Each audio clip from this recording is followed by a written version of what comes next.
Alrighty, let's adjust the mic a little bit, get it situated.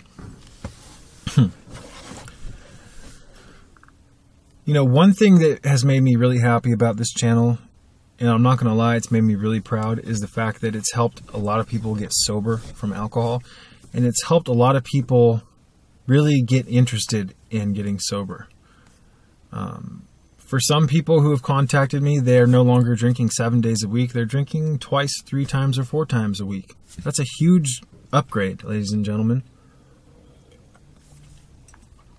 Personally, I like the idea of cold turkey, quitting cold turkey. However, if you're a severe alcoholic, that can be very dangerous. So I do recommend that if you are a severe alcoholic and you drink a lot, you contact a real doctor and talk about a plan to help get you sober.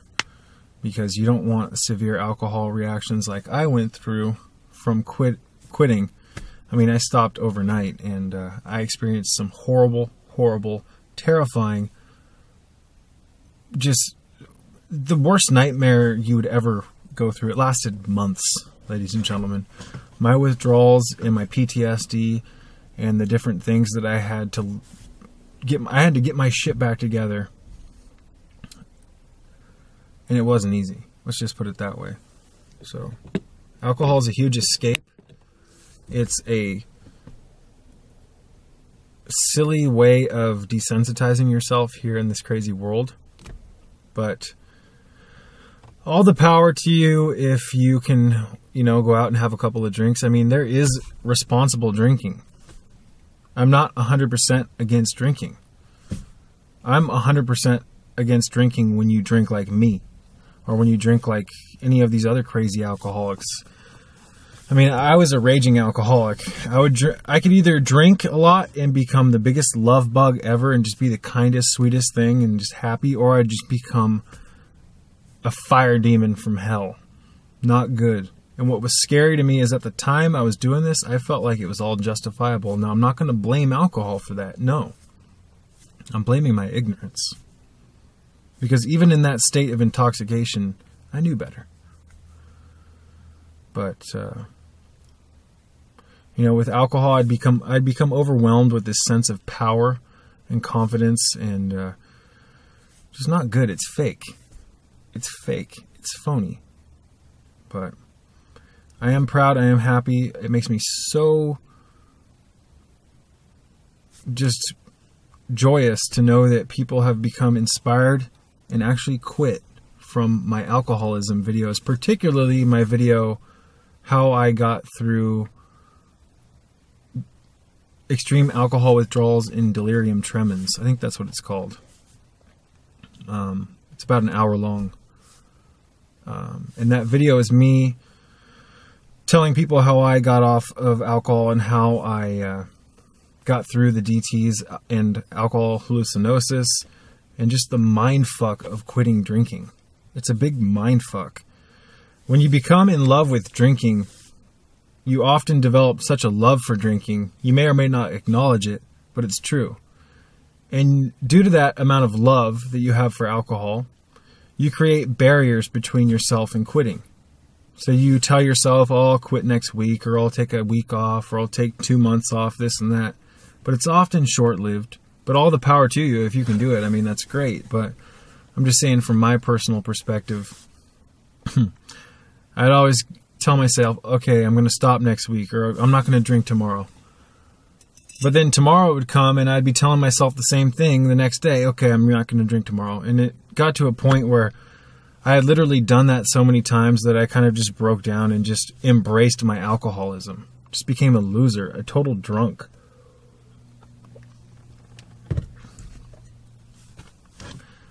I guess I shouldn't call myself a loser because I was doing a lot of productive things at that time. I was still doing my best to take care of my health. I was still taking care of myself in the sense that I was juicing green juices. I was eating fruit. I was still getting a ton of exercise. I was walking every night. I was consuming the herbs. But mixing this stuff with alcohol, it's just like it's like a tug of war from within. Because the very fact that you're taking care of your health while you're drunk there's completely opposite energies. One is like you're killing yourself, and then the other is you're taking care of yourself and you love yourself, and there's just this internal battle. But all the power to the people who can responsibly drink. I do believe that responsible drinking can be a part of a healthy lifestyle if you do it properly. If you're consuming quality liquor, most of the beer on the market is heavily fluoridated, made with just the cheapest ingredients. It would blow your mind. All of the GMO ingredients, the corn. I mean, come on. All of the beer ingredients, the oat and the barley and the it's all GMO, a large amount of it. But oh man, that is awesome. If you have quit drinking,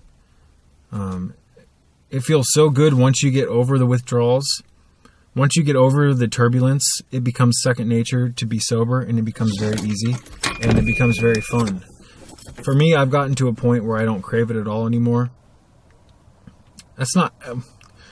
a few weeks ago, I had an intense craving for vodka.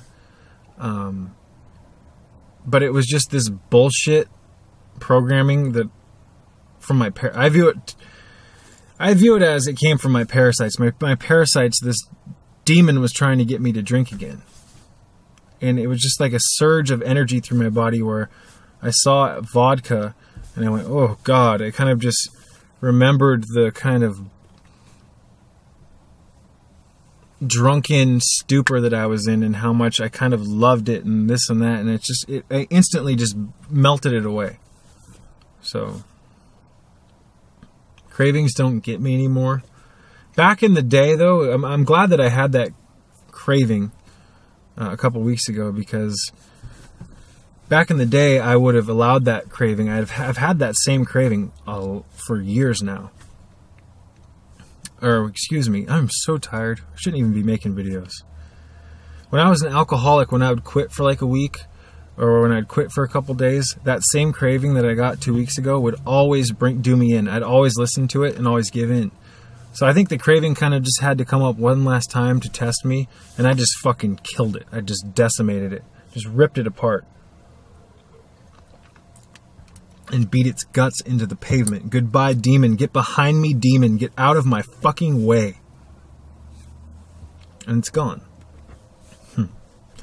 But I still have things I need to work on. I mean, there's certain aspects of my diet, my lifestyle that do need improving. I'm not coming on here and claiming to be perfect. No. But if I can come on here and help someone get sober after knowing how difficult it was for me to finally get to that point, I mean, that's so awesome. I almost want to make a channel dedicated to drinking alone and how to get off of drinking and kind of the psychology of alcoholism. But I'm going to do that on this channel because I'd rather just build one solid channel instead of trying to get new subscribers and build an audience when I already have one.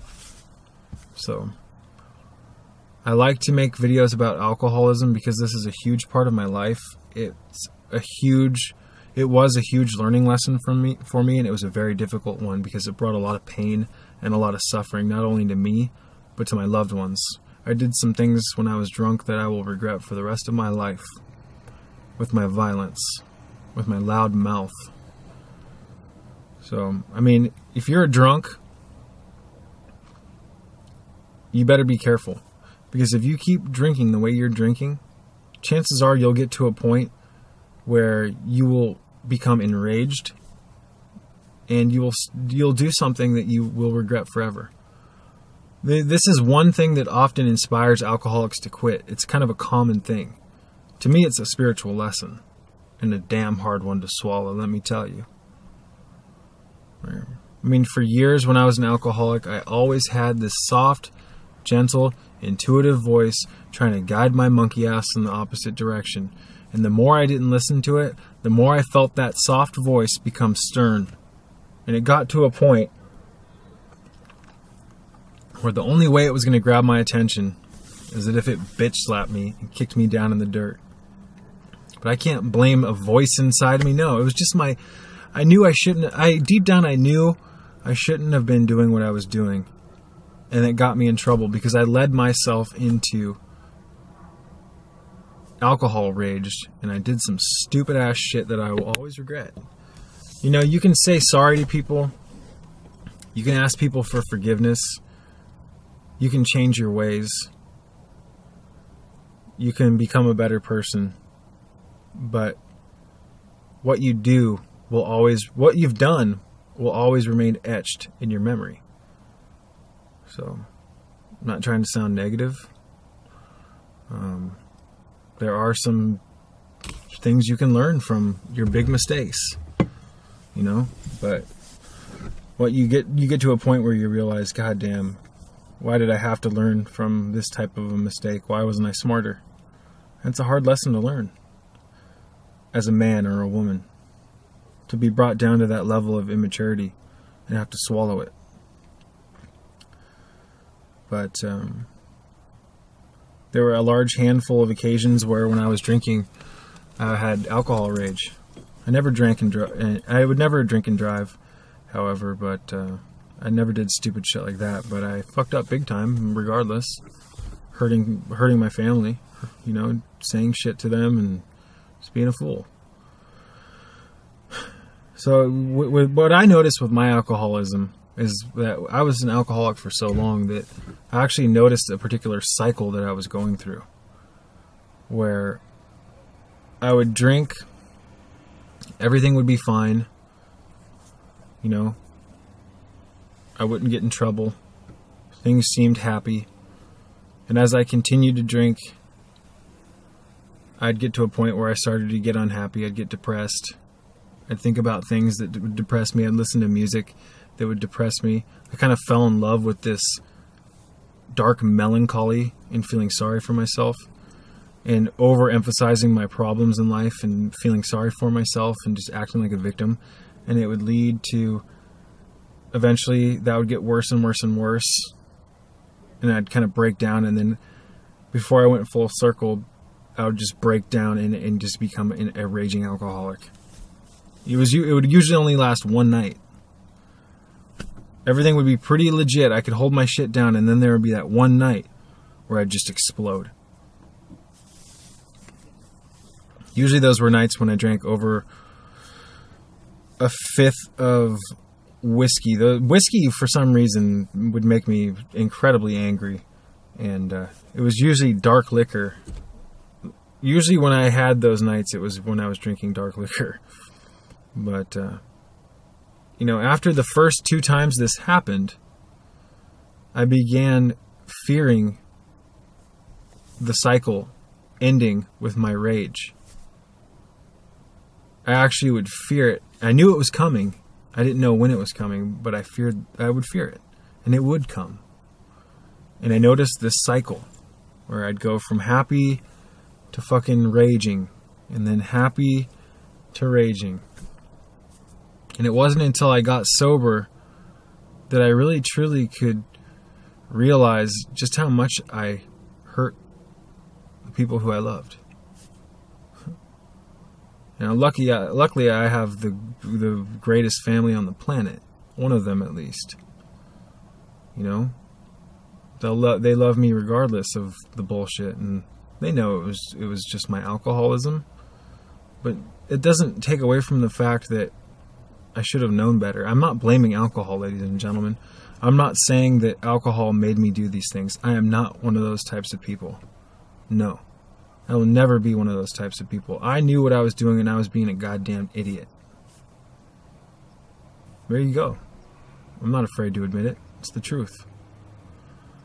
So I really, once I got sober for long enough to know I could remain sober, I really felt inspired to try to help other people get to the point that I'm at right now in life, so that they can save themselves some grief and some misery, and hopefully not fall into the traps that I fell into and do the stupid shit that I did, excuse me. Because there's just certain things you can say, there's certain things you can do that are really hard for people to forget. You know? So If I can help that, or if I can avoid that, help you avoid that from, I need some sleep, my God. But I want to keep going. I like this rant. If I can help someone navigate through the murky water of alcoholism so that they don't have a night of rage where they hurt someone or do this and that, or if I can help someone feel motivated to quit so that they can save their life, I mean, that's worth it. It's fun to me to try to help people. You do have to get to a point where you've been sober long enough, however, so that you know you're not going to go back to the bottle, because, you know, I would feel like such an idiot if, after making all these videos, I started drinking again. It's not going to happen. I'm actually terrified of alcohol at this point. What happened to me the handful of times where I tried quitting drinking was so frightening. My God. Now, here's the thing, though. I went through a series of alcohol withdrawals where I'd try to stop drinking, but the withdrawals were so terrifying that I would resort to drinking to cancel out the effects of the withdrawals. Because once you stop drinking ethanol, once you stop drinking alcohol as an alcoholic, depending on how severe of an alcoholic you are, your body goes into shock because it's so used to being fed the ethanol. So when you do go through withdrawals and you start having withdrawals, some ethanol, some alcohol, ethanol is alcohol, will often take you out of the withdrawals. But you do so at the expense of remaining an alcoholic. So when I finally said enough is enough, I'm done, it was after the most terrifying 10 days of my life. I'd say 10 or 11 days. That was just the initial bulk of the first part of the withdrawals. My withdrawals actually lasted for months. But after that 11 days, after I decided to stop drinking, Jesus, no sleep. When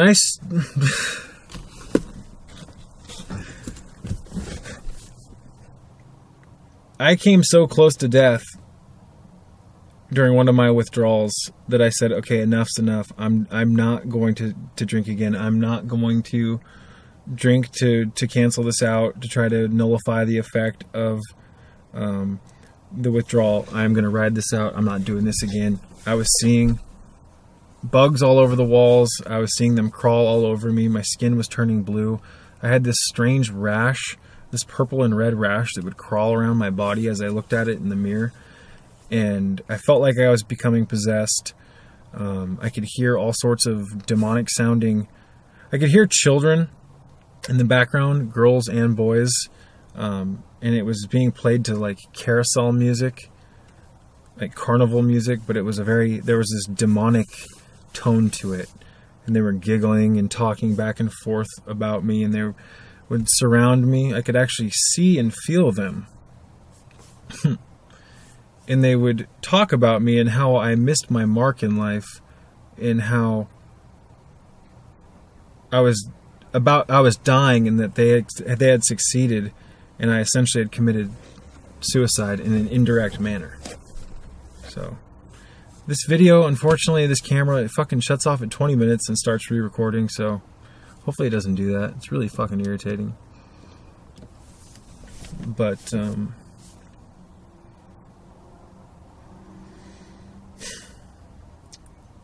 I would close my eyes, and I would just be taken away to these visual vistas, almost different dimensions, where I could clearly see in physical form entities and extra-worldly beings, both good and bad. There were times where I'd close my eyes and I would just see perfect three-dimensional pyramids spinning in different directions. While this was going on, my heart was beating so loud that I was almost certain I was having a heart attack. And I wanted so badly to go to the ER, to go into, in the emergency room. But it was like 2 o'clock in the fucking morning. And I was so delusional, and I was in such a state of paranoia, anxiety, and delirium that I didn't even know how to put words into my mouth to tell my parents that I needed to go to the ER. I was also, for some reason, I was just so embarrassed and ashamed of the fact that I would have to walk into my parents' room, a grown man in my 20s, and tell them that I need to go to the fucking ER because I think I'm dying from alcohol withdrawals. And it does happen. It's actually quite common, especially with delirium tremens. Delirium tremens is the most dangerous and most intense form of alcohol withdrawals that there is. And there are different varying levels of delirium tremens. There's no two delirium tremens experiences are the same. Now, many people would tell me that I'm too young, or that I was too young to have delirium tremens, but it does happen, especially when you drank the volume of liquor that I was drinking. It got to a point where I was drinking about a half a gallon of vodka throughout the day and night. It got to a point where I was consecutively drunk 24 hours a day.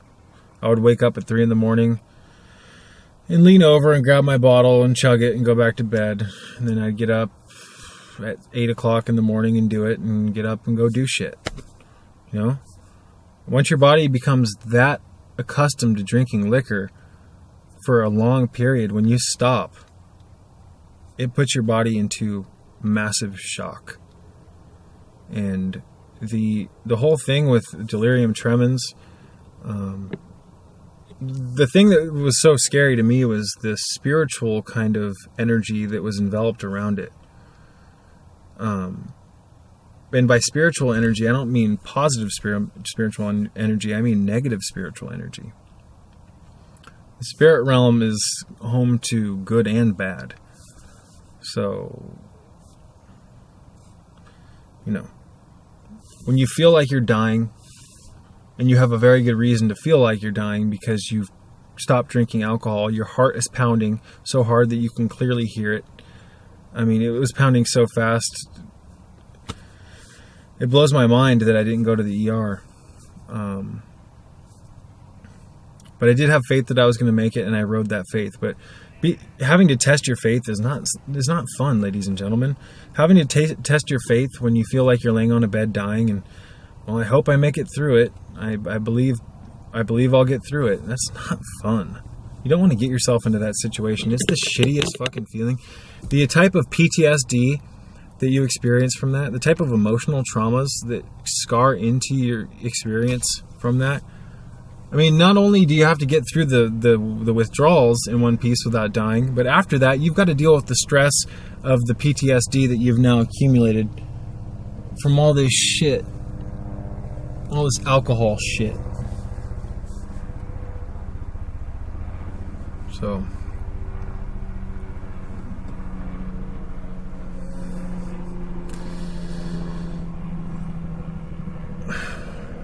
I really need to make a long, lengthy video just talking about my delirium tremens, what I experienced, what I saw, the things I communicated with, the emotions I felt, the hallucinations that I was having. Now, many people, and this is where I differ from many people will tell you that the hallucinations are not real and that they are just a byproduct of the withdrawal experience. And while that's true to a large extent, many alcoholics who are recovering and going through detox and withdrawal, they aren't aware of the spiritual ramifications that their alcoholism is having effect on their life. And essentially what you are seeing when you're going through delirium tremens, there are visual representations of what is happening to you on the spiritual plane. This is my own theory, and I have a lot of reasons to believe that it's the truth, primarily due to my experiences with higher consciousness, with Kundalini, with the astral plane. I know that things like that don't just happen for a reason. You're not just seeing bugs crawling all over you. It just doesn't happen for any reason. Excuse me. That's what I meant to say. I'm not making any sense. I'm just blabbering. This is going to be called the no sleep all day, or no sleep in 24 hours DT rant. Fuck. But things like that don't just happen for any reason. I mean, why wouldn't you be having a positive hallucination if these things were just a byproduct of random events or random, things happening within your body with the lack of ethanol? Why are you seeing bugs? Why are you seeing things that are very, very applicable to what's happening with your addiction? Why do many people see dead ghosts? Why do many people see the Grim Reaper? Why do many people see maggots and all this stuff pertaining to death? It's because you're killing yourself, and that experience, the DTs and alcohol hallucinosis, is trying to teach you that the path that you're going down is killing you. It's giving you a very strong,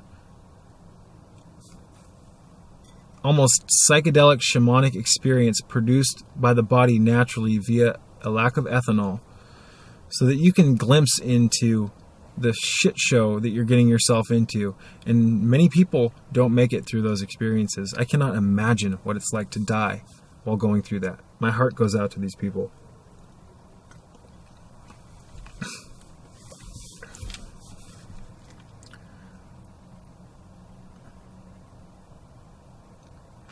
But, man,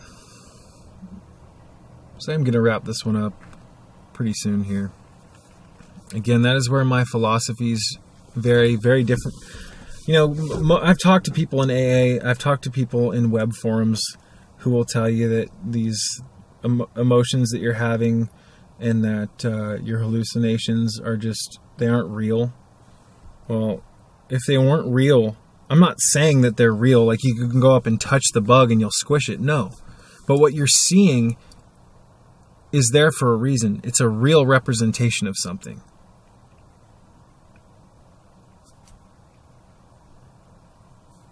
And it's usually death. It's a warning of death. It's a death omen. And I sure as hell hope, if you're an alcoholic like I was, that you can change your ways so that you don't have to be given that omen. Because you will never forget it. And you will never be the same, I don't think. I'm not saying that it's going to scar you that deep. I'm just saying that, everything can be transmuted, but to go through that degree of trauma, it's not going to be easy for you to, just get over it with a bag of popcorn and a Sunday flick. No.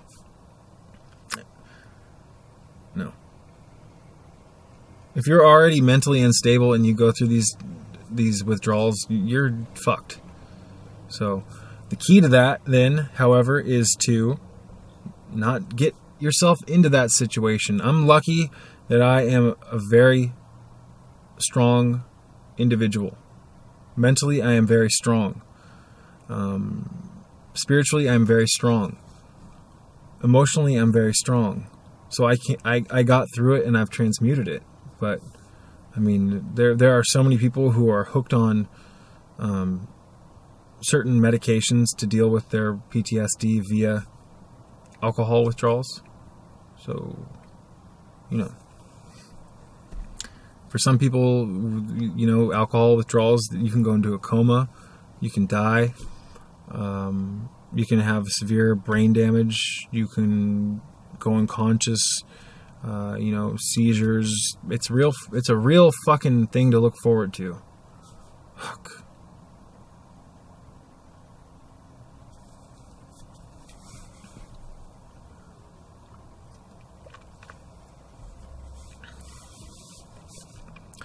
So on behalf of the Sacred Starseed Serpent Uraeus YouTube channel, thank you for watching this long-winded rant of me mumbling and stumbling while I try to coherently put words into accurate sentences out of my tired brain and heart.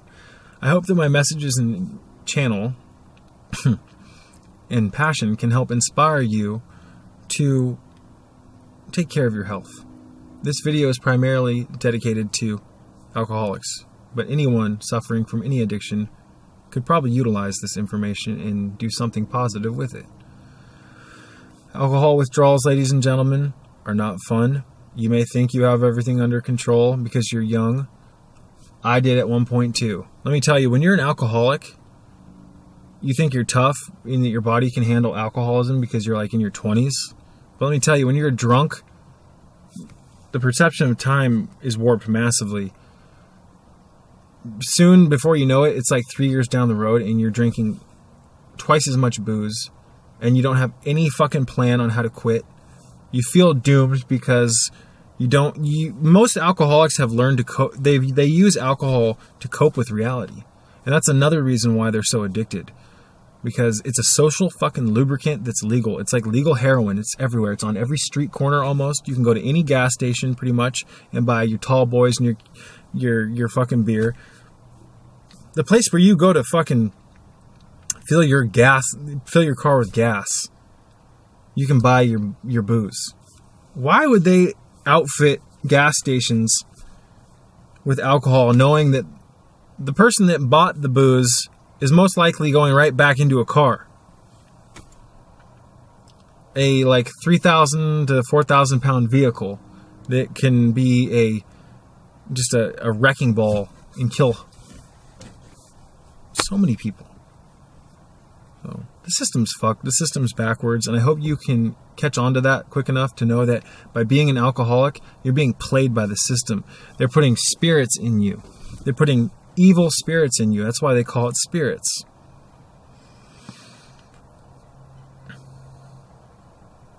Peace be with you.